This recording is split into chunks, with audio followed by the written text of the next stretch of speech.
ಆರಂಭ ಮಾಡೋಣ. ದೈವ ಪ್ರೇರಿತವಾದ ಪ್ರತಿಯೊಂದು ಶಾಸ್ತ್ರವು ಉಪದೇಶಕ್ಕೂ, ಖಂಡನೆಗೂ, ತಿದ್ದುಪಾಟಿಗೂ, ನೀತಿ ಶಿಕ್ಷೆಗೂ ಉಪಯುಕ್ತವಾಗಿದೆ. ಈ ದೈವಶಾಸ್ತ್ರೀಯ ಭಾನುವಾರದ ಆರಾಧನೆಯ ಆರಂಭವು ಪಿತ, ಪುತ್ರ, ಪವಿತ್ರಾತ್ಮನಾಗಿರುವ ತ್ರಯೇಕ ದೇವರ ನಾಮದಲ್ಲಿ ಆಗಲಿ. ಆಮೆನ್. ತುಳು ಸಂಗೀತದಲ್ಲಿ 59ನೇ ಸಂಗೀತ, ಅದರ 1, 4 ಮತ್ತು 5ನೇ ಚರಣವನ್ನು ಹಾಡೋಣ. ಸಮಸ್ತ ಸೃಷ್ಟಿಕರ್ತಾವ ಎಂಕುಳೆ ಪಾಪ ಕರ್ಮ ಈ ದಿನನಿತ್ಯ ತೋಂಡಾಲ.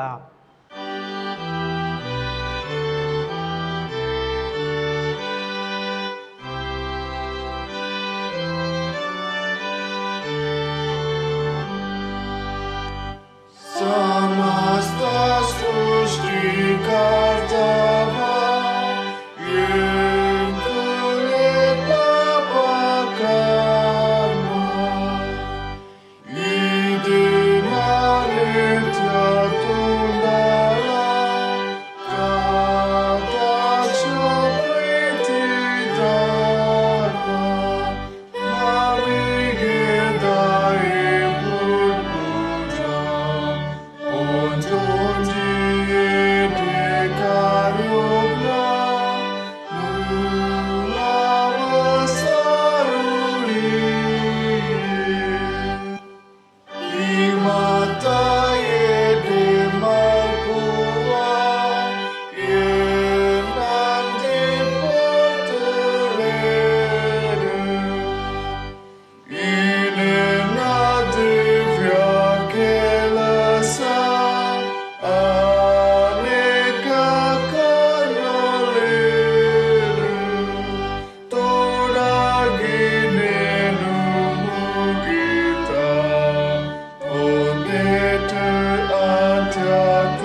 ಕಾದು ಪ್ರಿಯ ಕರ್ತವ ಈ ಮಾತಿದೆಯೋ ಕಾದು ಯಾನು ಪುನೆಗೆ ಪಾಲ ಸಂತೋಷ ಮನಸಾದು ಹೋಗಾರುವೆ ಓ ದೇವರೇ ಆಲೋಕುಡು ಕೊಂಡಾಡಿರೆ ಸಹಾಯ ಏಕ ಮಾರ್ಗು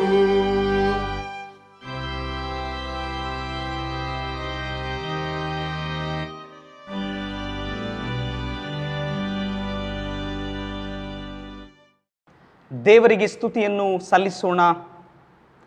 ಯೇಸು ಕ್ರಿಸ್ತನ ಮೂಲಕ ನಿತ್ಯ ಜೀವದ ಬಾಧ್ಯಸ್ಥರು, ದೇವರ ಮಕ್ಕಳು ಆಗುವುದಕ್ಕೆ ಕರೆಯಲ್ಪಟ್ಟ ಸಭೆಯವರೇ, ದೇವರ ಸನ್ನಿಧಾನಕ್ಕೆ ಬನ್ನಿರಿ.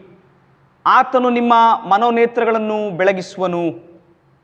ಆತನಿಂದ ಕರೆಯಿಸಿಕೊಂಡವರು ನಿರೀಕ್ಷಿಸುವ ಪದವಿ ಎಂಥದ್ದೆಂಬುದನ್ನು, ಆತನ ಸ್ವಾಸ್ಥ್ಯದ ಮಹಿಮಾತಿಶಯವು ಎಂಥದೆಂಬುದನ್ನು ನೀವು ತಿಳಿದುಕೊಳ್ಳುವಂತೆ ನಿಮಗೆ ಅನುಗ್ರಹಿಸುವನು.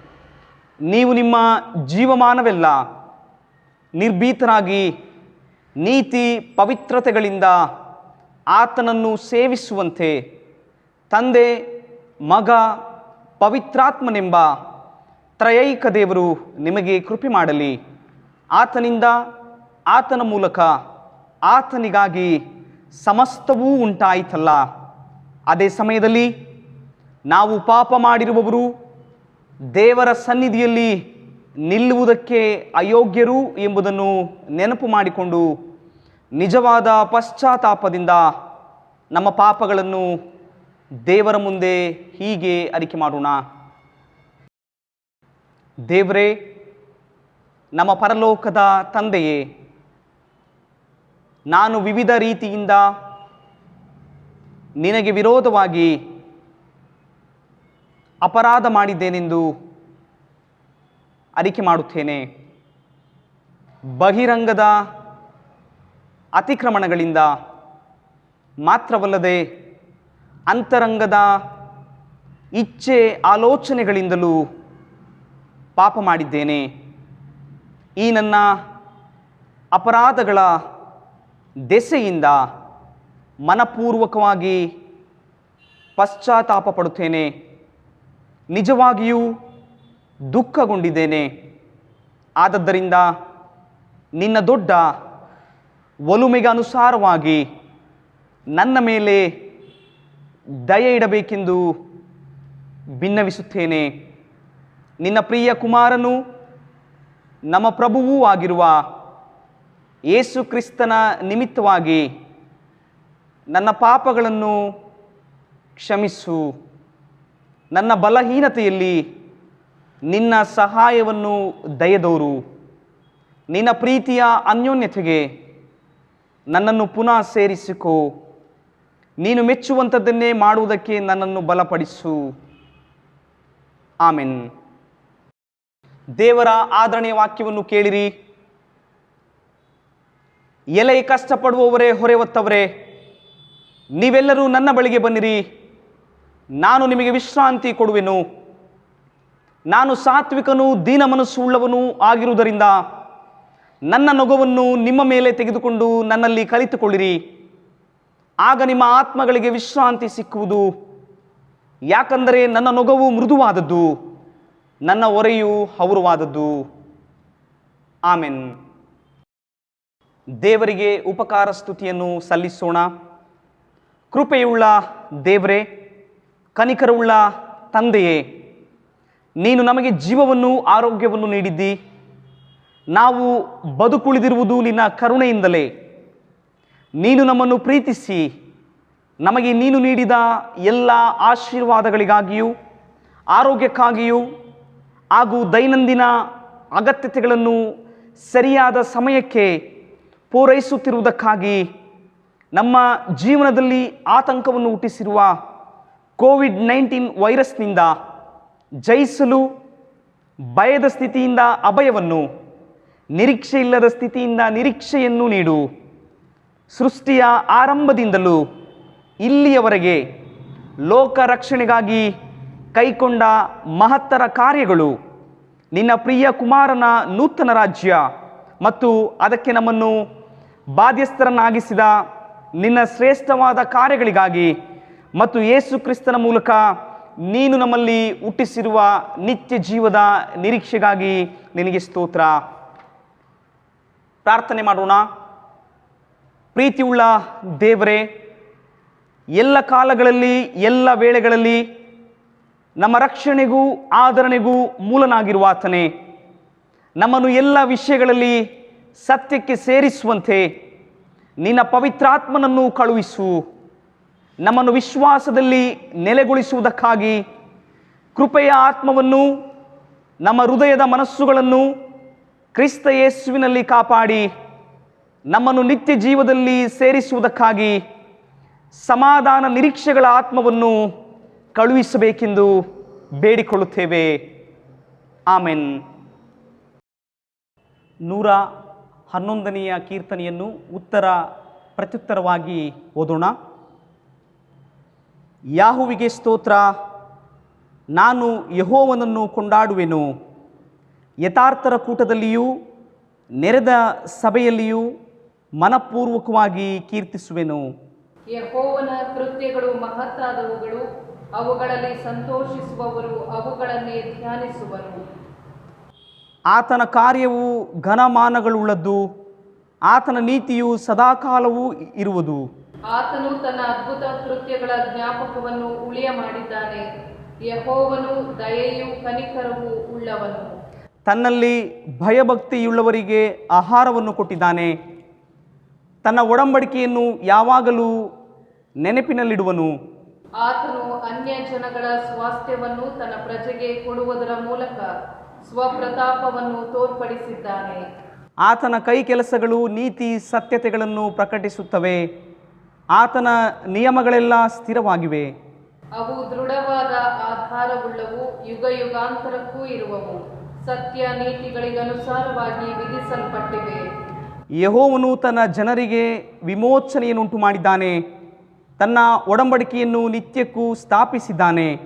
ಆತನ ನಾಮವು ಪರಿಶುದ್ಧವೂ ಭಯಂಕರವೂ ಆಗಿದೆ.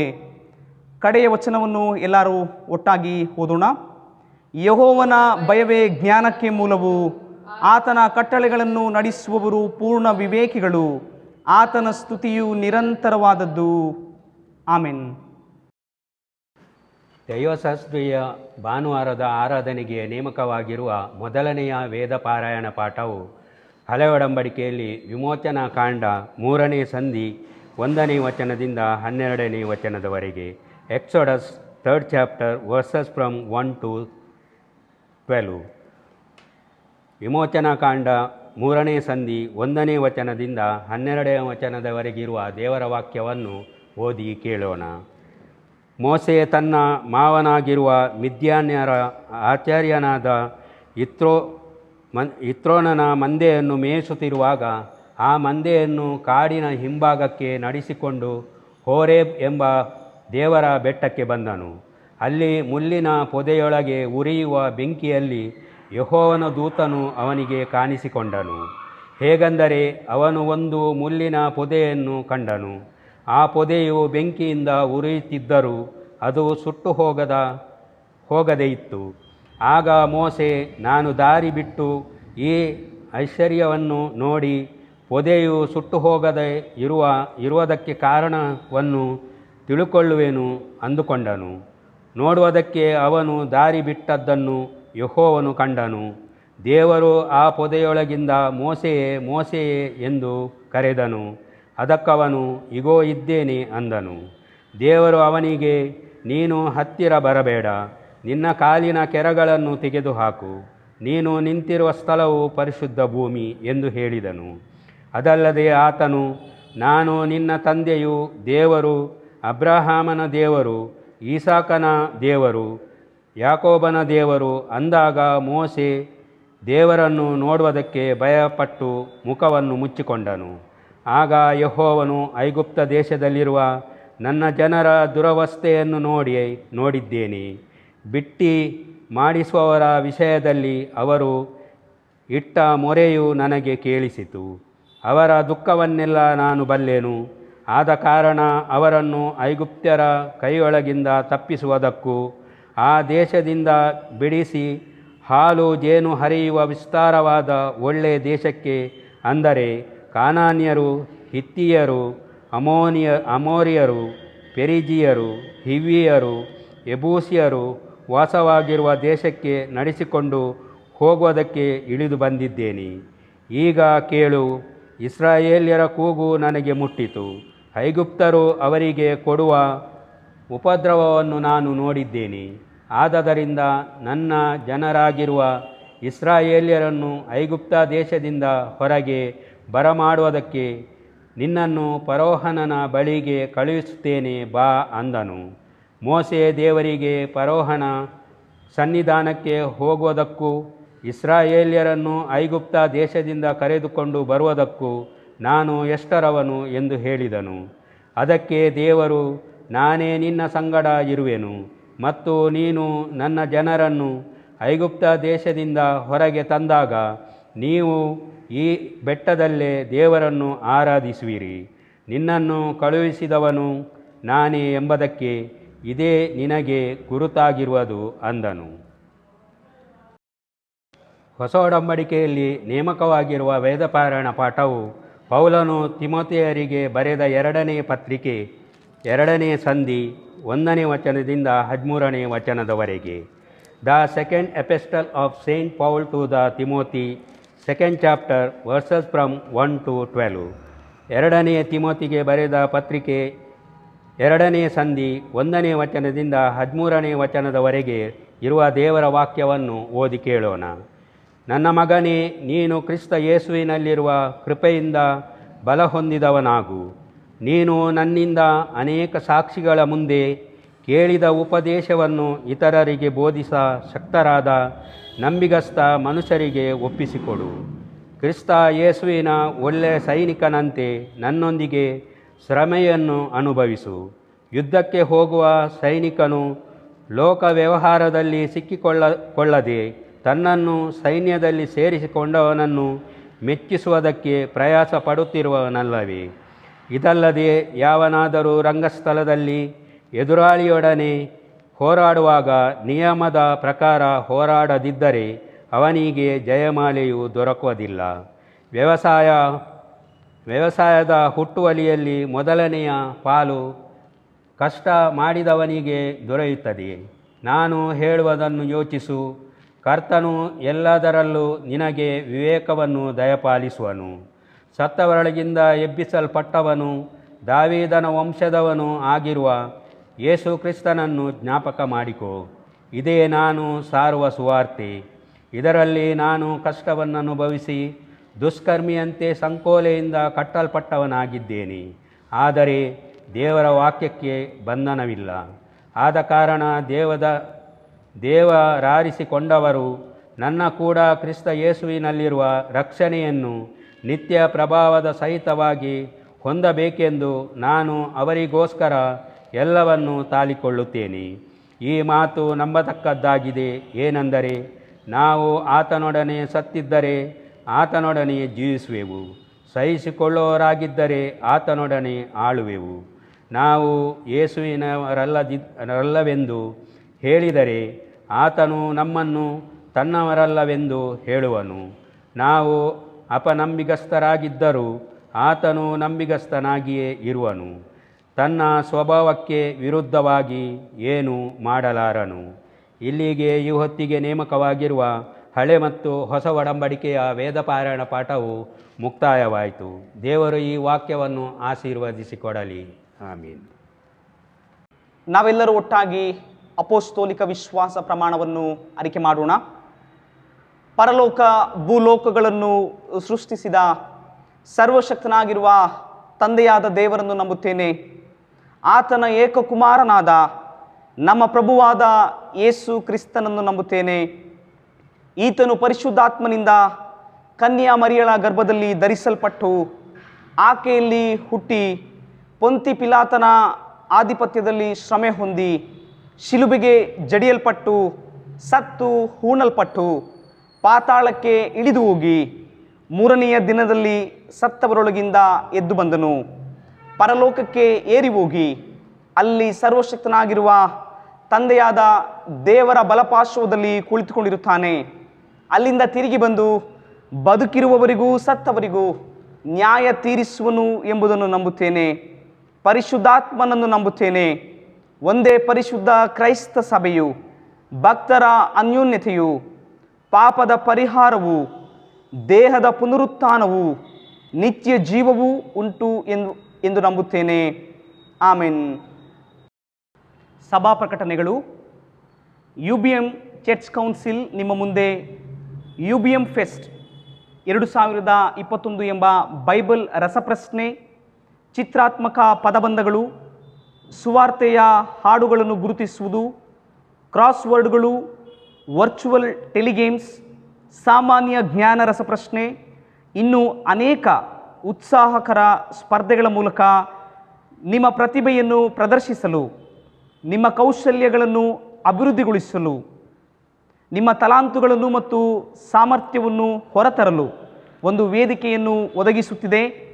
ಸ್ಥಳೀಯ ಸಭೆಗಳ ಮಟ್ಟದಲ್ಲಿ ಈ ಸ್ಪರ್ಧೆಯು ನಡೆಯಲಿದ್ದು, ಪ್ರಗತಿ ಹೊಂದಿದವರಿಗೆ ಕೇಂದ್ರ ಮಟ್ಟದಲ್ಲಿ ಅಂದರೆ ಸೆಂಟ್ರಲ್ ಲೆವೆಲ್ನಲ್ಲಿ ಸ್ಪರ್ಧಿಸುವ ಅವಕಾಶವಿದೆ. ಈ ಕಾರ್ಯಕ್ರಮವನ್ನು ಯಶಸ್ವಿಗೊಳಿಸಲು ನಿಮ್ಮ ಉತ್ಸಾಹಭರಿತ ಭಾಗವಹಿಸುವಿಕೆಯನ್ನು, ಪೂರ್ಣ ಹೃದಯದ ಬೆಂಬಲವನ್ನು ಹಾಗೂ ಪ್ರಾರ್ಥನೆಗಳನ್ನು ನಾವು ಎದುರು ನೋಡುವವರಾಗಿದ್ದೇವೆ. ಈ ಕಾರ್ಯಕ್ರಮಕ್ಕಾಗಿ ಹೆಸರುಗಳನ್ನು ನೋಂದಾಯಿಸಿಕೊಳ್ಳಲು ಕೊನೆಯ ದಿನಾಂಕ ಸೋಮವಾರ ಜುಲೈ 12, 2021. ಶಾಲೆಗೆ ಹೋಗುವ ಎಲ್ಲ ಮಕ್ಕಳಿಗೆ ಸಿಲ್ವರ್ ಜುಬಿಲಿ ಶಿಕ್ಷಣ ವಿದ್ಯಾರ್ಥಿ ವೇತನದ ಫಾರ್ಮ್ಗಳು ಲಭ್ಯವಿದೆ. ಎಲ್ಲ ಅರ್ಹ ಅಭ್ಯರ್ಥಿಗಳು ನಿಮ್ಮ ಸ್ಥಳೀಯ ಅಯ್ಯ ಅಥವಾ ಸ್ಥಳೀಯ ಹಿರಿಯರನ್ನು ಸಂಪರ್ಕಿಸಬೇಕಾಗಿ ವಿನಂತಿ. ಫಾರ್ಮ್ಗಳನ್ನು ಜುಲೈ 18ರೊಳಗೆ ಸರಿಯಾಗಿ ಭರ್ತಿ ಮಾಡಿ ಹಿಂದಿರುಗಿಸುವಂತೆ ವಿನಂತಿಸಿಕೊಳ್ಳುತ್ತೇವೆ. KPCRವರ ವತಿಯಿಂದ ಶಾಲೆಗೆ ಹೋಗುವ ಎಲ್ಲ ಮಕ್ಕಳಿಗೆ ಶಿಕ್ಷಣ ವಿದ್ಯಾರ್ಥಿ ವೇತನದ ಫಾರ್ಮ್ಗಳು ಲಭ್ಯವಿದೆ. ಎಲ್ಲ ಅರ್ಹ ಅಭ್ಯರ್ಥಿಗಳು ನಿಮ್ಮ ಸ್ಥಳೀಯ ಅಯ್ಯ ಅಥವಾ ಹಿರಿಯರನ್ನು ಸಂಪರ್ಕಿಸಬೇಕಾಗಿ ವಿನಂತಿ. ಫಾರ್ಮ್ಗಳನ್ನು ಜುಲೈ 25ರೊಳಗೆ ಸರಿಯಾಗಿ ಭರ್ತಿ ಮಾಡಿ ಹಿಂದಿರುಗಿಸುವಂತೆ ವಿನಂತಿಸಿಕೊಳ್ತೇವೆ. ಈ ವರ್ಷದ ದೃಢೀಕರಣದ ತರಗತಿಗಳನ್ನು ಬೇಗನೆ ಪ್ರಾರಂಭಿಸಲಾಗುತ್ತದೆ. ಸರ್ಕಾರವು ಹೊರಡಿಸಿದ ಮಾರ್ಗಸೂಚಿಗಳ ಮತ್ತು ಕೋವಿಡ್ನ ಪರಿಸ್ಥಿತಿಗೆ ಅನುಗುಣವಾಗಿ ದೃಢೀಕರಣದ ಆರಾಧನೆ ನಡೆಸಲಾಗುವುದು. ಈ ವರ್ಷ ದೃಢೀಕರಣ ಹೊಂದುವುದಕ್ಕೆ ಬಯಸುವ ವಿದ್ಯಾರ್ಥಿಗಳು ನಿಮ್ಮ ಸ್ಥಳೀಯ ಅಯ್ಯಗಳನ್ನು ಸಂಪರ್ಕಿಸಬೇಕಾಗಿ ಕೇಳಿಕೊಳ್ಳುತ್ತೇವೆ. ಕಡೆಯ ಸಂಗೀತವನ್ನು ಹಾಡುವಾಗ ಕಾಣಿಕೆಗಳನ್ನು ಕೂಡಿಸಲಾಗುತ್ತದೆ. ಸಭೆಯವರು ತಮ್ಮ ಕಾಣಿಕೆಗಳನ್ನು ಪ್ರತ್ಯೇಕಿಸಿಡಬಹುದು, ಇಲ್ಲವೇ ವೆಬ್ ಟ್ರಾನ್ಸ್ಫರ್ ಅಥವಾ ಆನ್ಲೈನ್ ಟ್ರಾನ್ಸ್ಫರ್ನ ಮೂಲಕ ನಿಮ್ಮ ಕಾಣಿಕೆಗಳನ್ನು ಸಲ್ಲಿಸಬಹುದು. ಈವರೆಗಿನ ನಿಮ್ಮ ಉದಾರವಾದ ಸಹಾಯಕ್ಕಾಗಿ ನಿಮಗೆ ವಂದನೆಗಳು. ನಿಮ್ಮ ಉದಾರವಾದ ಈ ಸಹಾಯದಿಂದ ಮತ್ತು ಅದು ನಮ್ಮ ಸಭಾ ಸೇವೆಗೆ ತುಂಬ ಸಹಾಯವಾಯಿತು. ದೇವರು ನಿಮ್ಮೆಲ್ಲರನ್ನೂ ಆಶೀರ್ವದಿಸಲಿ. ನಿಧನದ ವಾರ್ತೆ. UBM ವಿಶ್ರಾಂತಿ ಚರ್ಚ್ ಮಲಾಡ್ ಸಭೆಯ ಸದಸ್ಯರಾದ ಶ್ರೀಯುತ ವಿಲ್ಸನ್ ಸದಾನಂದ್ ಬಂಗೇರ ರವರು ತಮ್ಮ 80ನೇ ವಯಸ್ಸಿನಲ್ಲಿ ಭಾನುವಾರ ಜುಲೈ 4ರಂದು ಕರ್ತನಲ್ಲಿ ನಿದ್ರೆ ಹೋಗಿರುತ್ತಾರೆಂದು ತಿಳಿಸಲು ವಿಷಾದಿಸುತ್ತೇವೆ. ಕುಟುಂಬದವರಿಗೆ ದೇವರು ತನ್ನ ಶಾಂತಿ, ಸಮಾಧಾನ, ಆದರಣೆ ನೀಡುವಂತೆ ಸಭೆಯವರು ಇವರಿಗಾಗಿ ಪ್ರಾರ್ಥಿಸಬೇಕಾಗಿ ಕೇಳಿಕೊಳ್ಳುತ್ತೇವೆ.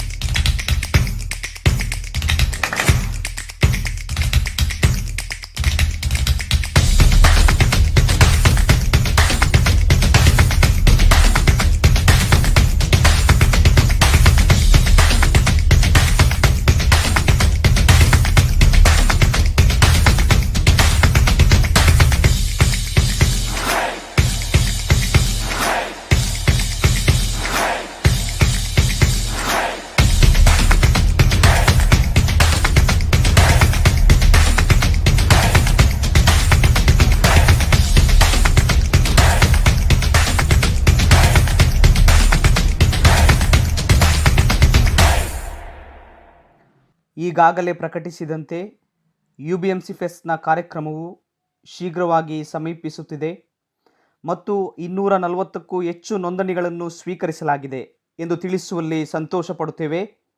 ನಿಮ್ಮ ಎಲ್ಲ ಪುಟ್ಟ ಮಕ್ಕಳ, ಎಲ್ಲ ವಯಸ್ಸಿನ ಮಕ್ಕಳ ಹಾಗೂ ಯುವಕ ಮತ್ತು ಎಲ್ಲ ವಯಸ್ಸಿನ ಸದಸ್ಯರು ಸಹ ಈ ಕಾರ್ಯಕ್ರಮಕ್ಕೆ ಹೆಸರುಗಳನ್ನು ನೋಂದಾಯಿಸಿಕೊಳ್ಳುವಂತೆ ಎಲ್ಲ ಪೋಷಕರನ್ನು ಹಾಗೂ ಸಭೆಯವರನ್ನು ಪ್ರೀತಿಯಿಂದ ಕೇಳಿಕೊಳ್ಳುತ್ತೇವೆ. ನಿಮ್ಮ ಕ್ರಿಯಾತ್ಮಕ ಪ್ರತಿಭೆಗಳನ್ನು ಪ್ರದರ್ಶಿಸಲು, ನಿಮ್ಮ ಕೌಶಲ್ಯಗಳನ್ನು ಬಿಚ್ಚಿಡಲು ಹಾಗೂ ಈ ಮೂಲಕ ದೇವರನ್ನು ಮಹಿಮೆಪಡಿಸಲು ಇದು ನಿಮಗೊಂದು ಅತ್ಯುತ್ತಮ ವೇದಿಕೆಯಾಗಿದೆ. ನಿಮ್ಮ ಸಭೆಗಳು ಟ್ರೋಫಿಯನ್ನು ಗಳಿಸುವಂತೆ ನಿಮ್ಮ ಸಭೆಯ ಎಲ್ಲ ಜನರನ್ನು ಉತ್ತೇಜಿಸಿರಿ. ಈ ಸಾಂಕ್ರಾಮಿಕ ಸಮಯದಲ್ಲಿ ನಮ್ಮ ಜೀವನವನ್ನು ಬೆಳಗಿಸಲು ಮತ್ತು UBMC ಫೆಸ್ಟ್ನಲ್ಲಿ ಉತ್ಸಾಹದಿಂದ ತೊಡಗಿಸಿಕೊಳ್ಳಲು ದೇವರು ಕಳುಹಿಸಿದ ಅವಕಾಶ ಇದಾಗಿದೆ. ಕೊನೆಯ ದಿನಾಂಕವನ್ನು ಜುಲೈ 12, 2021ಕ್ಕೆ ವಿಸ್ತರಿಸಲಾಗಿದೆ. ಉತ್ಸುಕತೆಯಿಂದ ಆಡಲು ಬನ್ನಿ ಮತ್ತು ಈ ಕಾರ್ಯಕ್ರಮವನ್ನು ಯಶಸ್ವಿಗೊಳಿಸಿರಿ. ಈಗ ಸ್ತುತಿಗೀತೆಗಳ ಮೂಲಕ ದೇವರನ್ನು ಆರಾಧಿಸೋಣ. ಯೋನ್ ಬರೆದ ಸುವಾರ್ತೆ 14ನೇ ಅಧ್ಯಾಯ 13-14 ಹೇಳುತ್ತದೆ, ಇದಲ್ಲದೆ ನೀವು ನನ್ನ ಹೆಸರಿನಲ್ಲಿ ಏನೇನು ಬೇಡಿಕೊಳ್ಳುವಿರಿ ಅದನ್ನು ನೆರವೇರಿಸುವೆನು. ಹೀಗೆ ಮಗನ ಮೂಲಕವಾಗಿ ತಂದೆಗೆ ಮಹಿಮೆ ಉಂಟಾಗುವುದು. ನೀವು ನನ್ನ ಹೆಸರಿನಲ್ಲಿ ನನ್ನನ್ನು ಏನಾದರೂ ಬೇಡಿಕೊಂಡರೆ ಅದನ್ನು ನೆರವೇರಿಸುವೆನು. ಆತನ ವಾಕ್ಯ ಹೇಳುತ್ತದೆ, ನನ್ನ ಹೆಸರಿನಲ್ಲಿ ಯೇಸುವಿನ ನಾಮದಲ್ಲಿ ಬೇಡಿದಂಥ ಪ್ರತಿಯೊಂದು ವ್ಯಕ್ತಿಯನ್ನು ನೀನು ಪಾಪದಿಂದ ಬಿಡುಗಡೆ ನೀಡುತ್ತಿ, ರೋಗದಿಂದ ಗುಣಪಡಿಸಿ. ಈ ರಾಗ ಕೂಡ, ಈ ಸಂಗೀತ ಕೂಡ ಆತನ ಬಗ್ಗೆ ಹೇಳುತ್ತದೆ. ಬನ್ನಿರಿ ಹಾಡೋಣ ಒಟ್ಟಾಗಿ.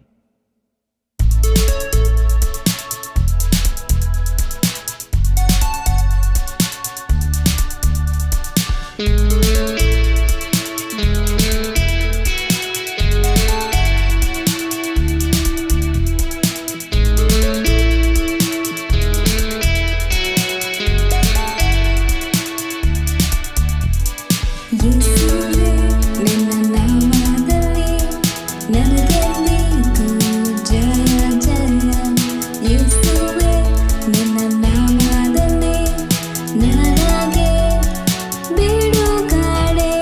ಯೇಸುವೇ ನಿನ್ನ ನಾಮದಲ್ಲಿ ನನಗೆ ಆರೋಗ್ಯವು. ಯೇಸುವೇ ನಿನ್ನ ನಾಮದಲ್ಲಿ ಪಾಪಿಗೆ ಬಿಡುಗಡೆ, ರೋಗಿಗೆ ಸೌಖ್ಯ. ಯೇಸುವಿನ ನಾಮದಲ್ಲಿ ಆತ ಶಾಂತಿಯ ನೀಡುವನು, ಸಮಾಧಾನ ಕೊಡುವನು ನನ್ನಯ ಯೇಸುವು. ಪಾಪಿಗೆ ಬಿಡುಗಡೆ, ರೋಗಿಗೆ ಸೌಖ್ಯ. ಯೇಸುವಿನ ನಾಮದಲ್ಲಿ ಆತ ಶಾಂತಿಯ ನೀಡುವನು, ಸಮಾಧಾನ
ಮಾರ್ಕನ್ನು ಬರೆದ ಸುವಾರ್ತೆ 11ನೇ ಅಧ್ಯಾಯ 24-25 ಹೇಳುತ್ತದೆ, ಆದ ಕಾರಣ ನೀವು ಪ್ರಾರ್ಥನೆ ಮಾಡಿ ಏನೇನು ಬೇಡಿಕೊಳ್ಳುತ್ತೀರೋ ಅದನ್ನೆಲ್ಲ ಹೊಂದಿದೆವೆಂದು ನಂಬಿರಿ, ಅದು ನಿಮಗೆ ಸಿಕ್ಕುವುದೆಂದು ನಿಮಗೆ ಹೇಳುತ್ತೇನೆ. ಇದಲ್ಲದೆ ನೀವು ನಿಂತುಕೊಂಡು ಪ್ರಾರ್ಥನೆ ಮಾಡುವಾಗೆಲ್ಲ ಯಾರ ಮೇಲೆ ಏನಾದರೂ ವಿರೋಧವಿದ್ದರೆ ಅದನ್ನು ಅವನಿಗೆ ಕ್ಷಮಿಸಿರಿ. ಕ್ಷಮಿಸಿದರೆ ಪರಲೋಕದಲ್ಲಿರುವ ನಿಮ್ಮ ತಂದೆಯು ಸಹ ನಿಮ್ಮ ತಪ್ಪುಗಳನ್ನು ಕ್ಷಮಿಸಿ ಬಿಡುವನು ಅಂದನು. ಆತನು ನಿಜವಾಗಿ ನಮ್ಮ ತಪ್ಪುಗಳನ್ನು ಕ್ಷಮಿಸುವಾತನು. ಆತನು ಹೇಳಿದ, ನಾವು ಬೇರೆಯವರ ತಪ್ಪುಗಳನ್ನು ಕ್ಷಮಿಸುವ ನಮ್ಮ ತಪ್ಪುಗಳನ್ನು ಕೂಡ ಆತನು ಕ್ಷಮಿಸುತ್ತಾನೆ. ಆತನು ನಮ್ಮ ಜೀವನದಲ್ಲಿ ಮಾಡಿದ ಕಾರ್ಯಗಳಲ್ಲ, ಆತನ ವಾಕ್ಯವನ್ನು ನಮಗೆ ನೀಡಿದ್ದಾನೆ. ಆ ವಾಗ್ದಾನ ನಮಗೆ ನೀಡಿದ್ದಾನೆ. ನಮ್ಮ ಜೀವನದಲ್ಲಿ ಒಂದು ಗುರಿಯನ್ನು ನೀಡಿದ್ದಾನೆ. ಜೀವದ ರೊಟ್ಟಿಯೂ ಆತನೇ, ಜೀವ ಜಲವೂ ಆತನೇ, ಅನುದಿನ ಆಹಾರವೂ ಕೂಡ ಆತನೇ. ನಾವು ಪ್ರಾರ್ಥನೆಯಲ್ಲಿ ಬೇಡಿಕೊಳ್ಳುವಂಥ ಪ್ರತಿಯೊಂದು ಸಂಗತಿಗಳಲ್ಲಿಯೂ ಆತನನ್ನು ಪ್ರತಿರೂಪವಾಗಿ ಬೇಡಿಕೊಂಡಿದ್ದೇವೆ. ನಿಜ ಪ್ರಿಯರೇ, ಆತನಿಗೆ ಪ್ರಾರ್ಥನೆ ಮೂಲಕ ಮಾತಾಡಿ, ಆತನು ನಿಮ್ಮೊಂದಿಗೆ ಮಾತನಾಡ್ತಾನೆ. ಈ ಸಂಗೀತ ಮೂಲಕ ನಾವು ಆತನೊಂದಿಗೆ ಮಾತಾಡ್ತೀವಿ. ಪರಲೋಕದಲ್ಲಿ ಇರುವ ತಂದೆ, ಪರಿಶುದ್ಧವಾದದು ನಿನ್ನ ನಾಮ. ಪರಲೋಕದಲ್ಲಿ ಇರುವ ತಂದೆ, ಪರಿಶುದ್ಧವಾದದು ನಿನ್ನ ನಾಮ. ಸ್ತುತಿ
ಜಲವು ನೀನೆ ದೇವಾ, ಜೀವದ ರೊಟ್ಟಿ ನೀನೆ ದೇವಾ, ಜೀವ ಜಲವು ನೀನೆ ದೇವಾ, ಅನುದಿನ ಆಹಾರವ ನನಗೆ ನೀ ನೀಡು ದೇವಾ, ನೀಡು ನಿನ್ನಾತ್ಮ ನನಗೆ. ಅನುದಿನದ ಆಹಾರವ ನನಗೆ ನೀ ನೀಡು ದೇವಾ, ನೀಡು ನಿನ್ನಾತ್ಮ ನನಗೆ.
ಪ್ರೀತಿಯುಳ್ಳ ಸಭೆಯವರೇ,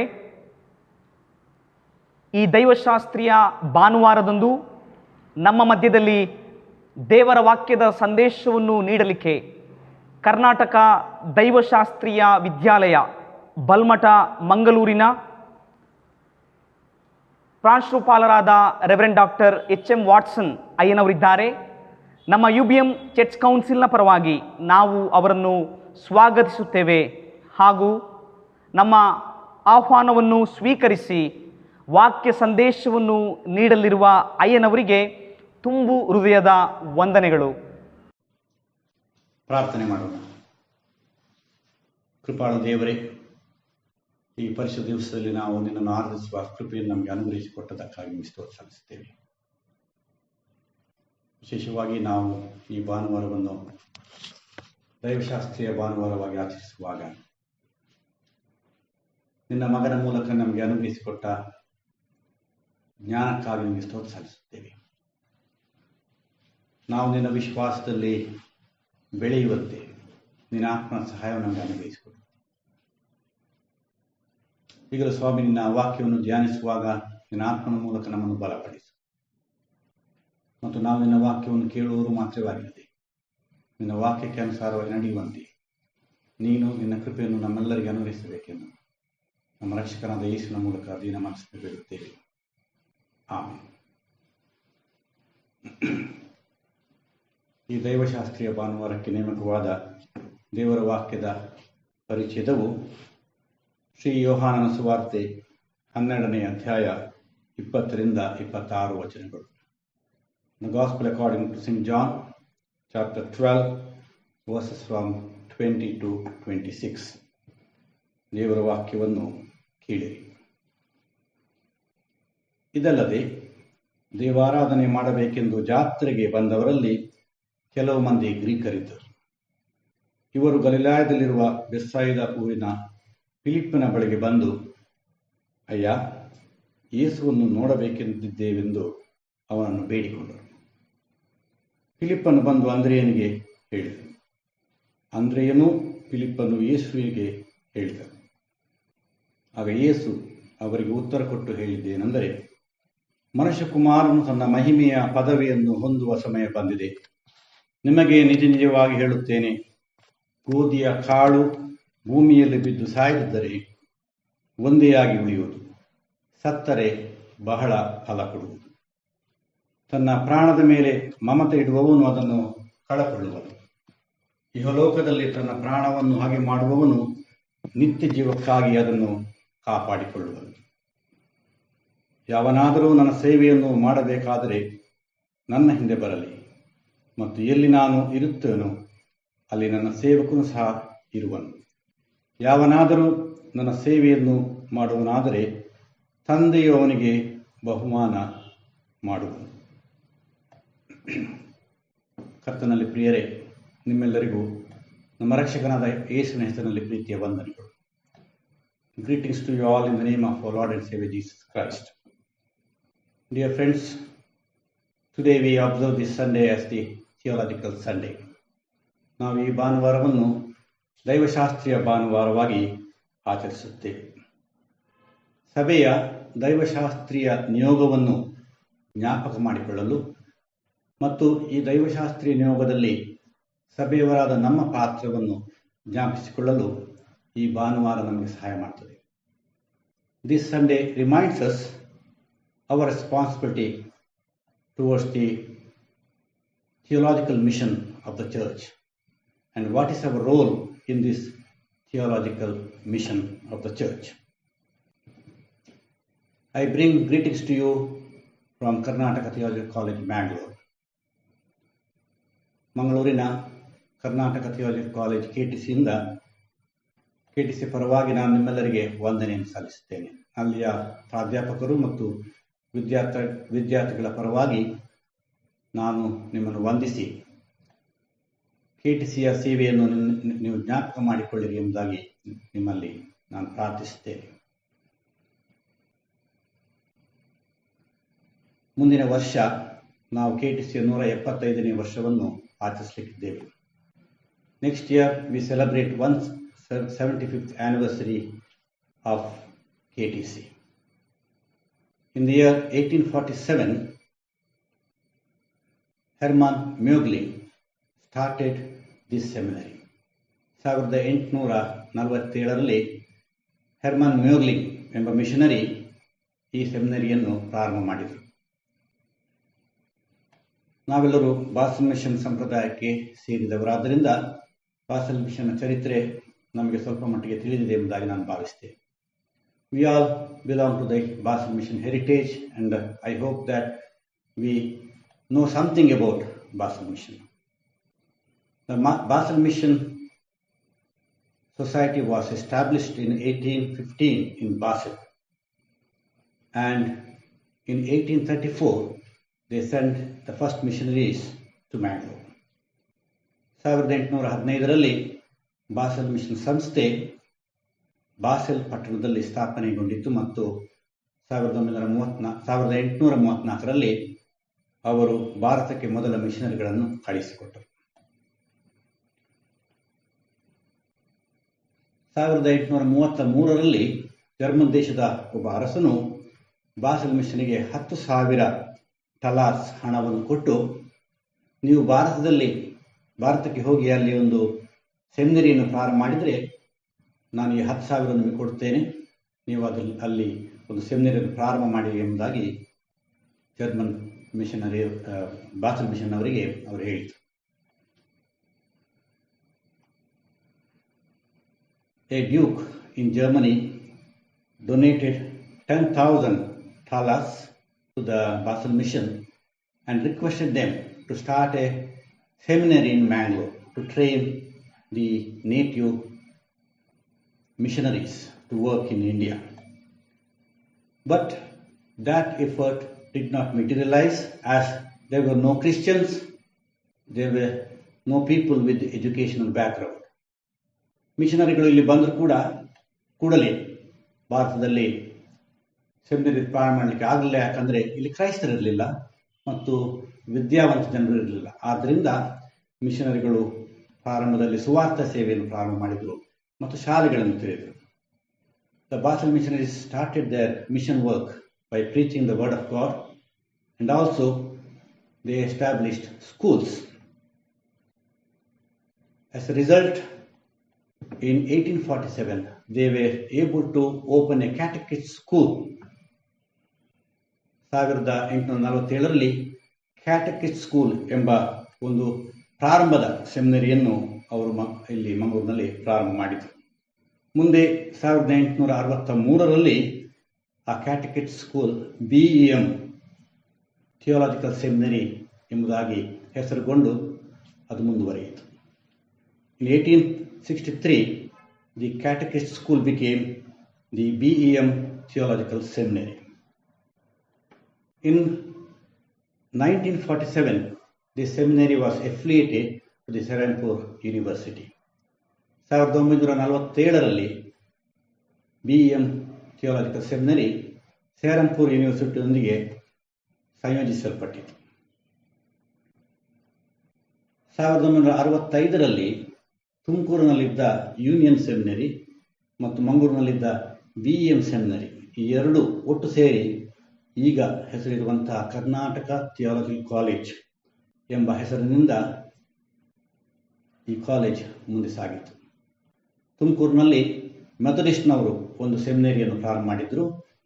ಆ ಸೆಮಿನರಿ ಮಂಗಳೂರಿನ BEM ಸೆಮಿನರಿಯೊಂದಿಗೆ ಒಂದಾಗಿ KTC ಇಲ್ಲವೇ ಕರ್ನಾಟಕ ಥಿಯಾಲಜಿಕಲ್ ಕಾಲೇಜ್ ಆಗಿ ಅದು ಮುಂದುವರಿಯಿತು. In 1965 the seminary in Tumkur and the BEM Theological Seminary merged together to form the Karnataka Theological College.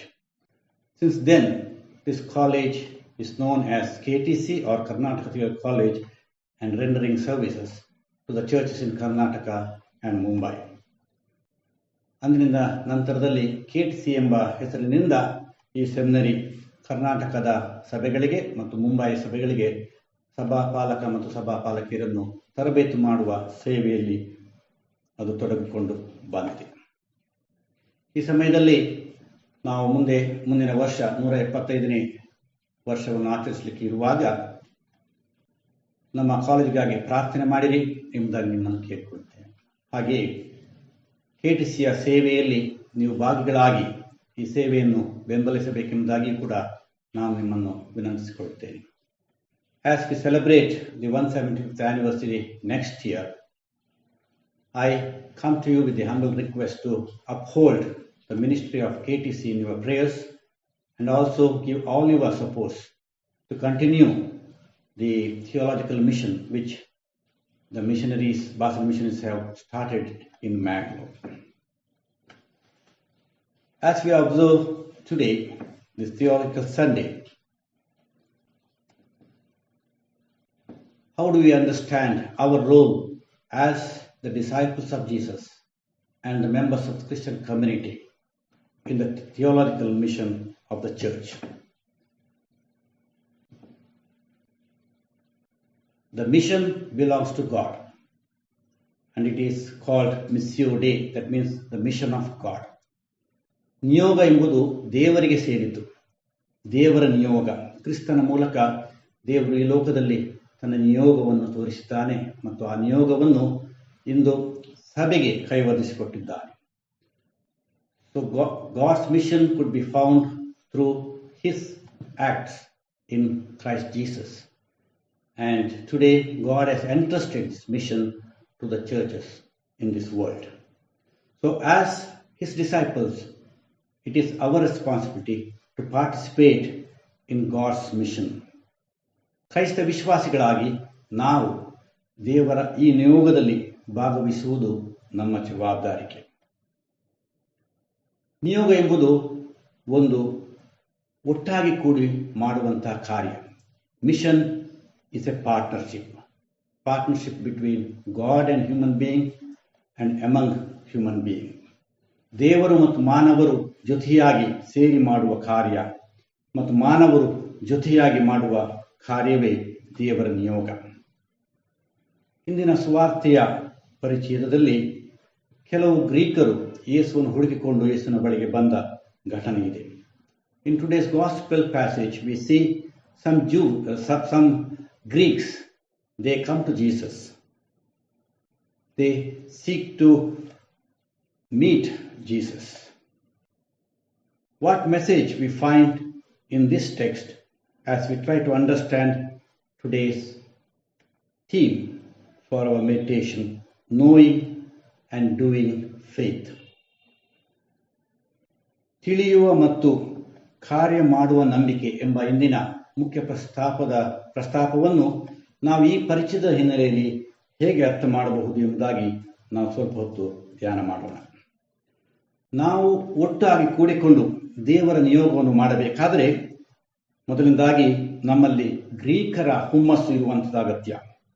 In order to participate in God's mission, we need to have the zeal of Greeks. Greeks always seek after truth. They seek new things. We see this example also in the book of Acts. ಅಪೊಸ್ತಲ ಕೃತ್ಯದಲ್ಲಿ ನಾವು ಇದರ ಉದಾಹರಣೆಯನ್ನು ನೋಡುತ್ತೇವೆ. ಪೌಲನು ಅಲ್ಲಿ ಅಥೇನ ಪಟ್ಟಣದಲ್ಲಿ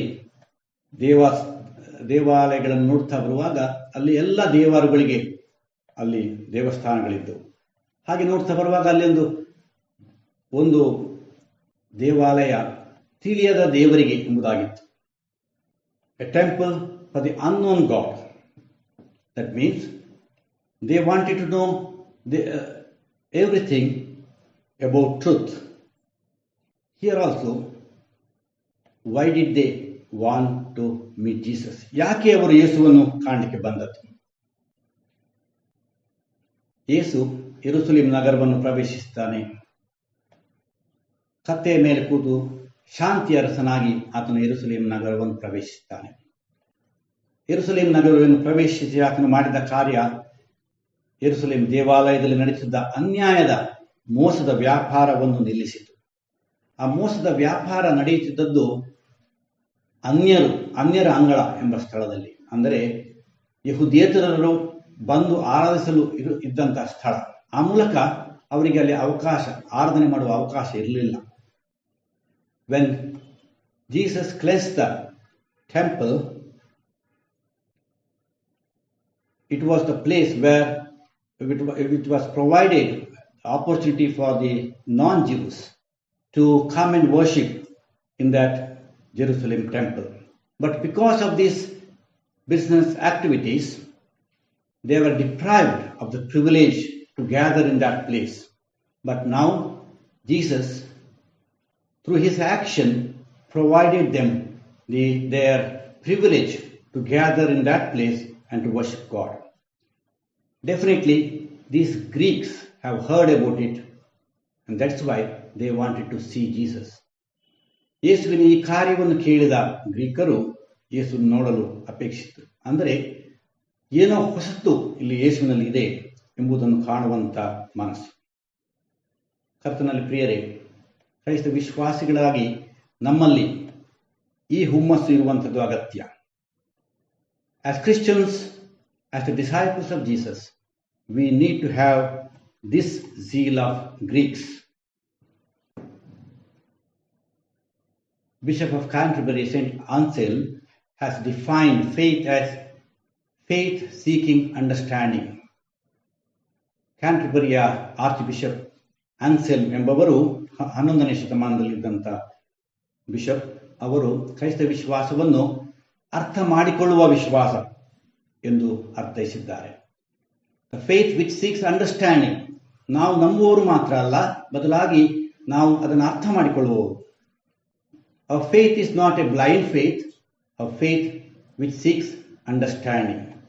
And in this process, we need to have the zeal of the Greeks. ಗ್ರೀಕರ ಹುಮ್ಮಸ್ಸು ನಮ್ಮಲ್ಲಿದ್ದಾಗ ಮಾತ್ರ ನಮ್ಮ ವಿಶ್ವಾಸದ ಹಿಂದಿರುವ ಸತ್ಯಾಂಶವನ್ನು ನಾವು ತಿಳಿಯಲಿಕ್ಕೆ ಸಾಧ್ಯ.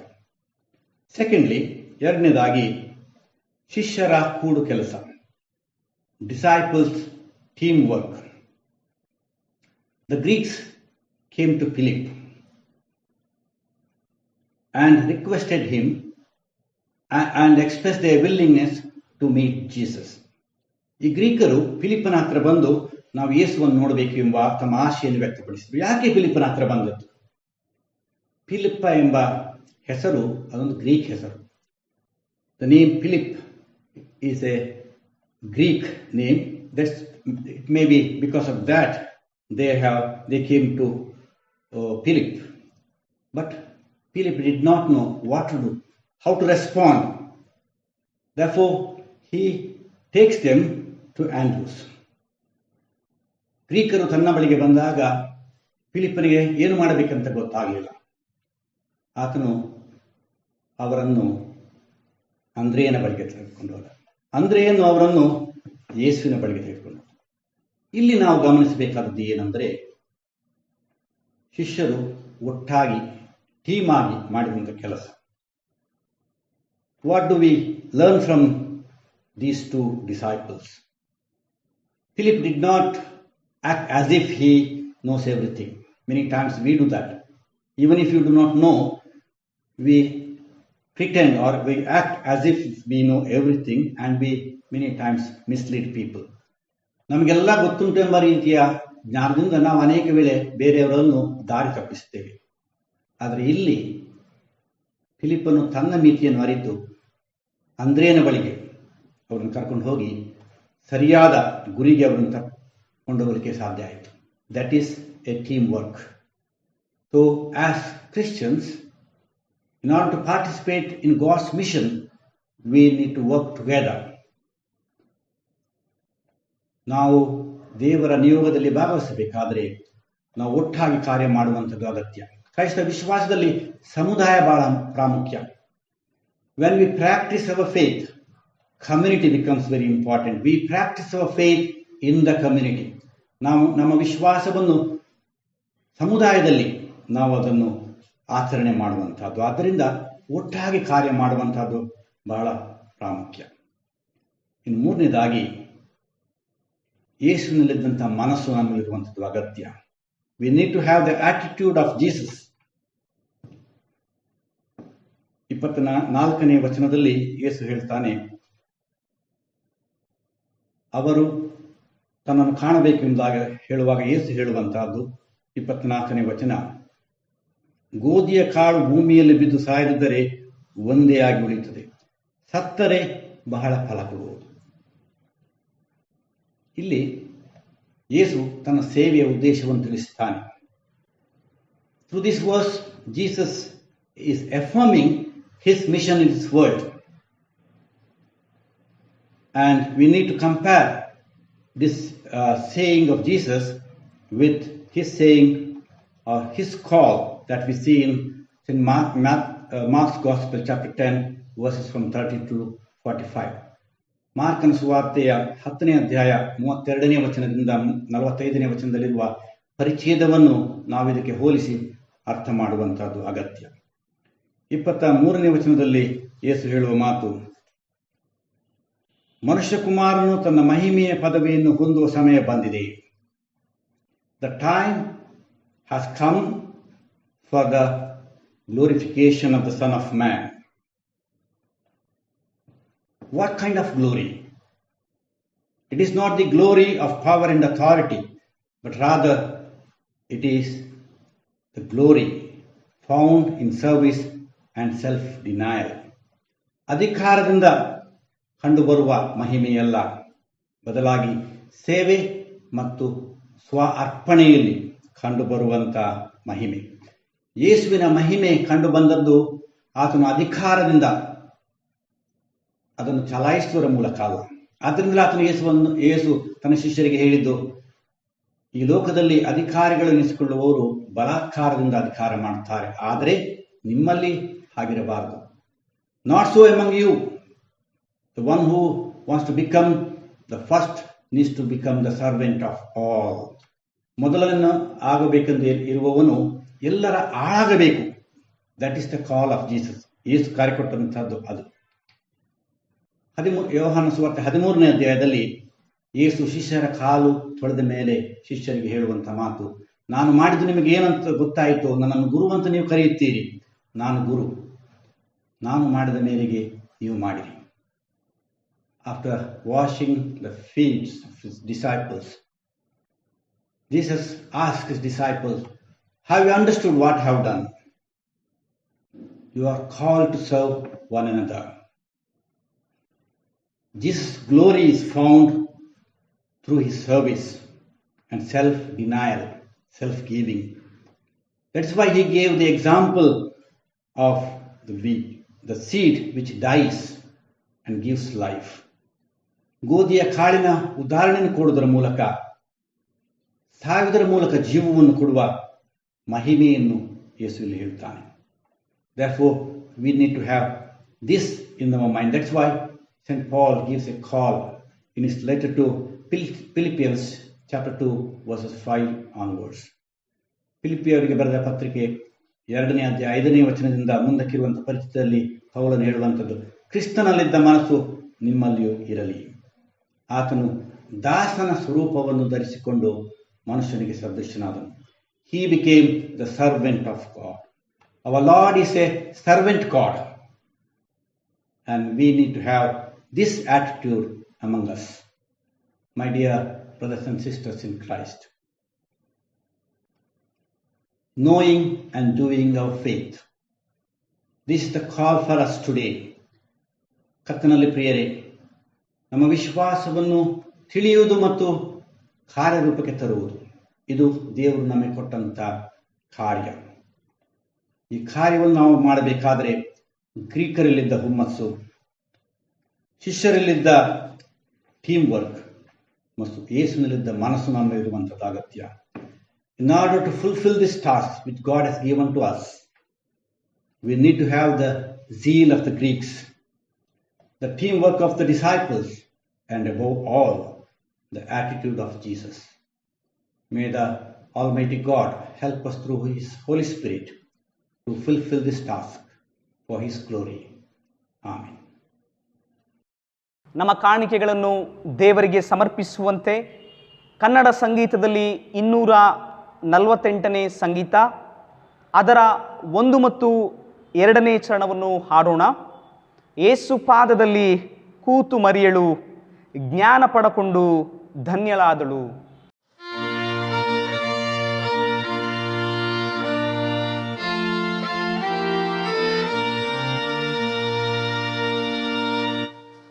ಯೇಸು ಪಾದದಲ್ಲಿ ಕೂತು ಮರಿಯಳು, ಜ್ಞಾನ ಪಡಕೊಂಡು ಧನ್ಯಳಾದಳು. ದಿವ್ಯ ಜ್ಞಾನ ಬೋಧವು ಬೇರೆಯೇನು ಕಾಣದು. ಯೇಸು ಪಾದದಲ್ಲಿ ನನ್ನ ಸ್ಥಾನವು, ಆತನು ಉಪದೇಶ ಕೇಳಿಬರುವೆನು. ಯೇಸು ಪಾದದಲ್ಲಿ ನಾನು ಕೂಗಲೇ, ಲೋಕದ ಕಾಟ ದೂರ ಓಡುತ್ತೆ. ಬೇರೆ ಯಾವ ಸ್ವಾಮಿಯು ಆತ್ಮತೃಪ್ತಿ ನೀಡಲು. ಯೇಸು ಪಾದದಲ್ಲಿ ಸಮಾಧಾನವೇ, ಲೋಕ ಪ್ರಾರ್ಥನೆಯಿತು ಶಾಂತಿ ಹೊಂದುವೆ.